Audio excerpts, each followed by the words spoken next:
अस्सलाम वालेकुम दोस्तों, क्या हाल चाल है। उम्मीद है आप सब लोग खैरियत से होंगे, मजे में होंगे अपने अपने घरों में। फ्यूजन कुकिंग टाइम में आप लोगों का वेलकम है।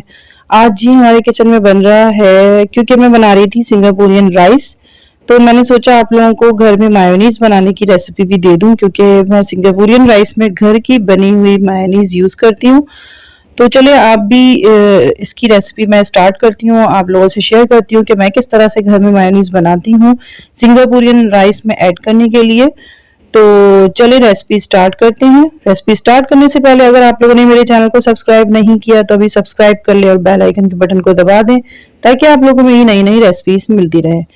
तो चलिए दोस्तों हम लोग रेसिपी स्टार्ट करते हैं, और रेसिपी स्टार्ट करने से पहले अल्लाह के नाम से शुरू करते हैं। बिस्मिल्लाहिर्रहमानिर्रहीम।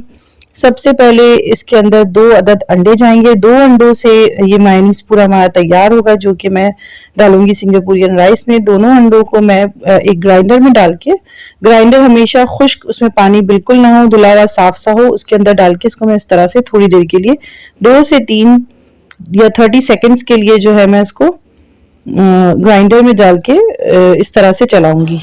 ठीक है।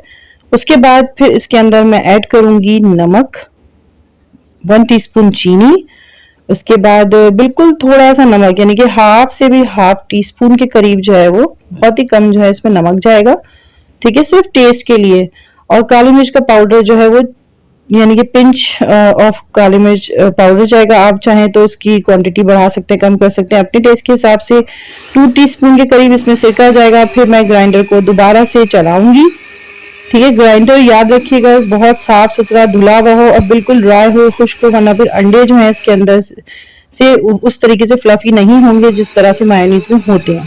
ठीक है, फिर इसमें 1 कप के करीब या 1.5 कप की, यानी कि 1.5 कप के करीब इसमें मैं ऑयल डालूंगी, बिल्कुल बारीक धारी से। ग्राइंडर के अंदर एक छोटा सा पार्ट होता है जिसको हम खोल सकते हैं। अगर पूरा ढकना खोलेंगे तो ये उड़ेगा, इधर उधर इसकी छींटे जाएंगे, बिखरेंगे। तो वो पार्ट अगर आप जो सेंटर में बना हुआ होता है उसको अगर आप खोल के उसमें से अगर आप जो है वो बिल्कुल बारीक धारी की तरह इसमें ऑयल साथ साथ डालते रहेंगे और उसको चलाते रहेंगे ग्राइंडर को इस तरह से, जिस तरह से मैं चला रही हूँ, तो बिल्कुल आपको एक स्मूथ कंसिस्टेंसी जो मायोनीज की होती है वो आपको मिलती रहेगी। आपने थोड़ा थोड़ा करके ऑयल को धार की तरह डालना है, जिस तरह से मैं डाल रही हूँ, और चेक करते रहना है, इसको चलाते जाना है और इसमें ऑयल ऐड करते जाना है। चेक करते रहना है कि ये इसके अंदर गाढ़ापन, आप खुद ही देखिएगा कि गाढ़ा होता जाएगा आहिस्ता आहिस्ता।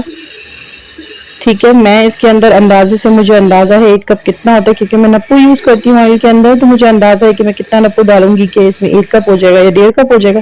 मैंने तकरीबन 1.5 कप के करीब इसके अंदर ऑयल डाला था।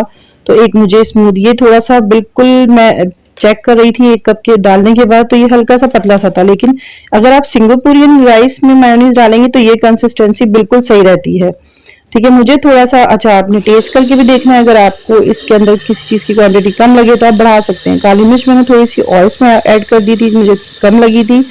आप भी इसमें कम ज्यादा क्वांटिटी अपने हिसाब से कर सकते हैं। ठीक है, आपने चेक करना है, पहले आप चेक करेंगे इसको टेस्ट करके कि अगर इसमें हर चीज का टेस्ट आना चाहिए, विनेगर का, चीनी का, सॉल्ट का, बिल्कुल हल्का हल्का सा माइल्ड सा टेस्ट आएगा, बिल्कुल ज्यादा हार्ड मतलब शार्प टेस्ट ना हो। ठीक है, तो आप इसको ग्राइंडर को चलाते रहेंगे। ये देखें, अब ये मैंने 1.5 कप ऑयल डाला था इसके अंदर, 1 कप के बाद मैंने हाफ कप और डाला था, तो ये देखें ये गाढ़ा हो गया।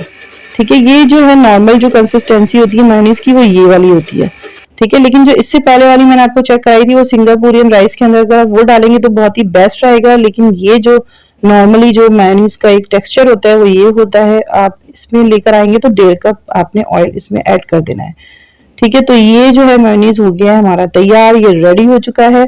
अच्छा, अगर आप नॉर्मल ब्लेंडर यूज कर रहे हैं, ठीक है, जो कमर्शियल यूज वाला होता है वो तो आप चलाते रहे, कोई मसला नहीं है। लेकिन आप घर का ग्राइंडर यूज करेंगे तो उसको थोड़ा रोक रोक के यूज कीजिएगा, वरना ग्राइंडर भी खराब हो सकता है।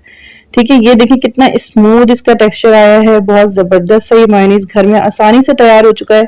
सिंगापुरियन राइस के अंदर अगर आप ये घर के बने हुए मायोनीज डालेंगे तो ज्यादा सही रहेगा, क्योंकि ये ज्यादा क्वांटिटी में घर में 2 अंडों से आराम से आप बना सकते हैं। लेकिन अगर आप बाहर से खरीदेंगे तो वो आपको थोड़ा महंगा भी पड़ सकता है, और घर की बनी हुई चीज की तो बात ही अलग होती है। बच्चों को भी आप दे सकते हैं बर्गर के अंदर, आप इसके अंदर फूल गोभी को कट करके बर्गर के अंदर इसके अंदर मिला के इसको आराम से आप बच्चों को भी खिला सकते हैं। बहुत अच्छा, बहुत ही मजे का बनता है ये। ठीक है, ये रेसिपी आप लोग मेरी ट्राई कीजिएगा, मुझे जरूर बताएगा, फीडबैक जरूर मुझे दिया करें, मुझे बहुत अच्छा लगता है आप लोग की फीडबैक, मुझे बहुत इंतजार रहता है उसका। तो अगर आप लोग मेरे चैनल पर नए हैं तो मेरे चैनल को सब्सक्राइब कर लें जाते जाते, और अगर आप लोगों ने मेरे चैनल को पहले से सब्सक्राइब किया हुआ है तो मुझे कमेंट जरूर दीजिएगा। ये देखिए कितना, मैं आपको चम्मच से भी इसको उठा के दिखा रही हूँ। ये देखें, ये मायोनीज का टेक्सचर बहुत अच्छा बना है। ये अक्सर मैं घर में ही बनाती हूँ, बाहर से परचेज करने से बेहतर है आप घर में साफ सुथरा अपनी आंखों के सामने इसको बनाते हैं। हर चीज आपके घर की इस्तेमाल होती है साफ सुथरी, तो ये बाहर से ज्यादा सही रहता है। काली मिर्चें इसमें बड़ी बड़ी आपको नजर आ रही होंगी कि थोड़ा सा मोटी पिसी हुई थी मेरे पास, आपके पास बारीक पिसी हुई होगी, वो आप ऐड करेंगे तो बिल्कुल नॉर्मल ये वो हो जाएगी इसके अंदर। तो दोस्तों दुआओं में मुझे जरूर याद रखिएगा, जाते जाते मेरे चैनल को सब्सक्राइब कर लीजिएगा। इंशाल्लाह नेक्स्ट रेसिपी के साथ हाजिर होंगी, तब तक के लिए अल्लाह हाफिज।